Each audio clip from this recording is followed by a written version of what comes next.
বন্ধুরা, আজ আমার শ্রী শ্রী ভাগবত গীতার 10ম অধ্যায়ের 8ম দিন আমি পড়ছি শুনুন। শ্লোক: অহমাত্মা গুড়াকেশ সর্বভূত আশ্রয়স্থিত অহম আদি চ মধ্যম চ ভূতানাম অন্ত এব চ। শ্রীল প্রভুপাদের গীতার গান। সর্বভূত আশ্রয় সে আমি গুড়াকেশ, আমি যদি, আমি মধ্য, আমি আদি, আমি মধ্য, আমি সেই শেষ। অনুবাদ: হে গুড়াকেশ, আমি সমস্ত জীবের হৃদয়ে অবস্থিত পরমাত্মা, আমি সর্বভূতের আদি, মধ্য ও অন্ত। তাৎপর্য: এই শ্লোকে অর্জুনকে গুড়াকেশ বলে সম্বোধন করা হয়েছে, অর্থাৎ যিনি নিদ্রারূপী তামসকে জয় করেছেন। যারা অজ্ঞানতার অন্ধকারে নিদ্রিত, তারা কখনোই জানতে পারে না পরমেশ্বর ভগবান কিভাবে প্রাকৃত ও অপ্রাকৃত জগতে নিজেকে প্রকাশ করেন। তাই অর্জুনকে শ্রীকৃষ্ণের এইভাবে সম্বোধন করা অত্যন্ত গুরুত্বপূর্ণ। অর্জুন যেহেতু তামসের অতীত, তাই পরমেশ্বর ভগবান তাকে বিভিন্ন বৈভবের কথা শোনাতে সম্মত হয়েছেন। শ্রীকৃষ্ণ প্রথমে অর্জুনকে বলেছেন যে তিনিই হচ্ছেন সমস্ত বিশ্ব চরাচরের আত্মা। সৃষ্টির পূর্বে পরমেশ্বর ভগবান নিজেকে পুরুষ অবতারে প্রকাশিত করেন এবং তার থেকেই সব কিছু সৃষ্টি হয়। তাই তিনি হচ্ছেন মহৎ তত্ত্ব বা ব্রহ্মাণ্ডের উপাদানের আত্মা। সমগ্র জড় শক্তি সৃষ্টির কারণ নয়, প্রকৃতপক্ষে মহাবিষ্ণু মহৎ তত্ত্ব বা ব্রহ্মাণ্ডের উপাদানের আত্মা। সমগ্র জড়শক্তি সৃষ্টির কারণ নয়, প্রকৃতপক্ষে মহাবিষ্ণু মহৎ তত্ত্ব বা সমগ্র জড়শক্তিতে প্রবেশ করেন, তিনি হচ্ছেন আত্মা। মহাবিষ্ণু যখন প্রকটিত ব্রহ্মাণ্ডের মধ্যে প্রবেশ করেন, তখন তিনি আবার প্রতিটি সত্তার অন্তরে পরমাত্মা রূপে নিজেকে প্রকাশিত করেন। আমরা উপলব্ধি করতে পারি চিন্ময় আত্মার স্ফুলিঙ্গের উপস্থিতির ফলে জীবসত্তার এই জড় দেহ সক্রিয় হয়। এই চিন্ময় আত্মার স্ফুলিঙ্গ ব্যতীত দেহের কোনো রকম বিকাশ হতে পারে না। তেমনি যদি পরমাত্মা শ্রীকৃষ্ণ না থাকেন, জড়জগতেরও কোনো রকম বিকাশ হতে পারে না। সুবার উপনিষদে বর্ণনা দেওয়া হয়েছে,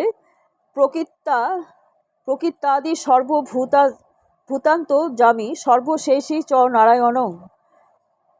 পরম পুরুষোত্তম ভগবান পরমাত্মা রূপে সব কয়টি প্রকটিত ব্রহ্মাণ্ডে বিরাজমান। শ্রীমদ্ ভাগবতে 3টি পুরুষ অবতারের কথা বর্ণনা করা হয়েছে, তা আবার শাক্ততন্ত্রেও বর্ণিত আছে। বিষ্ণুস্তু স্ত্রীণী রূপাণী পুরুষাখ্যানা তে বিদু। পরম পুরুষোত্তম ভগবান কারণোদকশায়ী বিষ্ণু, গর্ভোদকশায়ী বিষ্ণু এবং ক্ষীরোদশায়ী বিষ্ণু, এই 3 রূপে এই জড়জগতে নিজেকে প্রকটিত করেন। সর্বকারণে পরম কারণ পরমেশ্বর ভগবান শ্রীকৃষ্ণ মহাবিষ্ণুরূপে মহাজাগতিক সমুদ্রে শায়িত হয়ে রয়েছেন এবং সেই জন্যে শ্রীকৃষ্ণ হলেন এই বিশ্ব ব্রহ্মাণ্ডের আদি সত্তা, প্রকটিত বিশ্ব চরাচরের পালনকর্তা এবং সমগ্র শক্তিপুঞ্জের সংহারকর্তা। শ্লোক: আদিত্যানামহং বিষ্ণু জ্যোতিষা রবিরংশুমান মরিচর্মুরতামস্মি নক্ষত্র না মহং শশী। শ্রীল প্রভুপাদের গীতার গান। আদিত্যগণের বিষ্ণু জ্যোতিষে সে সূর্য, মরিচি মরুদগণের শশী তারাচর্য। অনুবাদ: অগ্নি আদিত্যদের মধ্যে বিষ্ণু, জ্যোতিষ্কদের মধ্যে কিরণশালী সূর্য, মরুদদের মধ্যে মরিচি এবং নক্ষত্রদের মধ্যে চন্দ্র।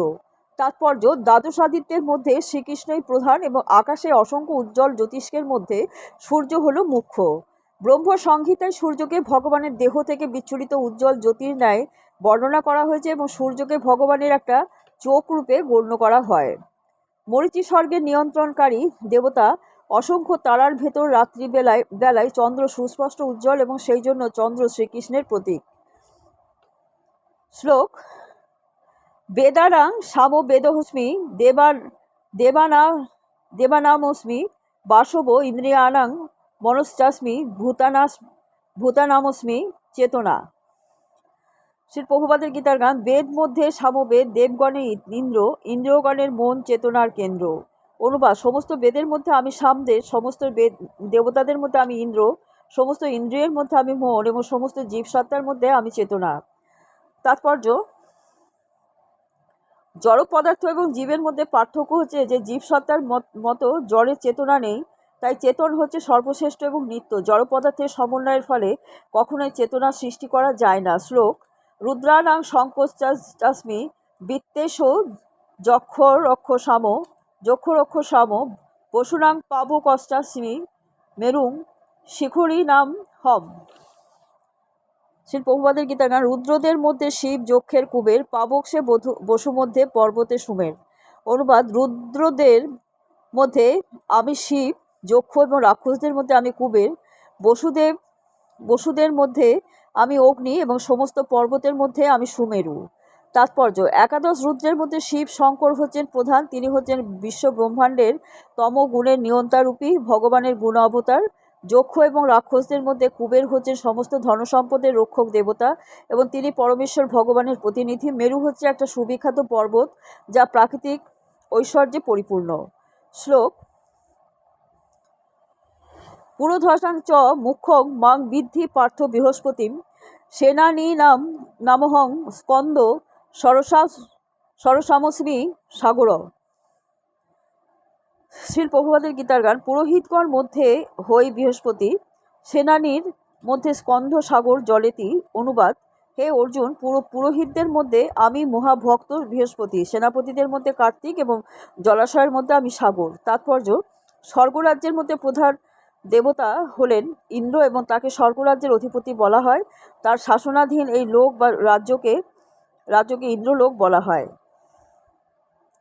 বৃহস্পতি হলেন ইন্দ্রের তথা স্বর্গরাজ্যের প্রধান ধর্মযাজক এবং ইন্দ্র যেহেতু রাজকন্যা রাজন্যকুলের শ্রেষ্ঠ, সেই জন্য বৃহস্পতি হলেন সমস্ত ধর্মযাজক বা পুরোহিতবর্গের মধ্যে প্রধান। ইন্দ্র যেমন সমগ্র রাজন্যকুলের প্রধান, রাজা শিব পার্বতীর পুত্র স্কন্দ তেমন সমগ্র সেনাবর্গের মধ্যে প্রধান এবং অনন্ত জলরাশির মধ্যে সমুদ্রই হচ্ছে প্রধান। শ্রীকৃষ্ণের এই অভিব্যক্তিগুলির দ্বারা পরম মাহাত্ম্যের কথায় প্রকাশ পায়। বন্ধুরা, আজকে এই পর্যন্ত। আগামীকাল আপনাদের আবার পড়ে শোনাবো।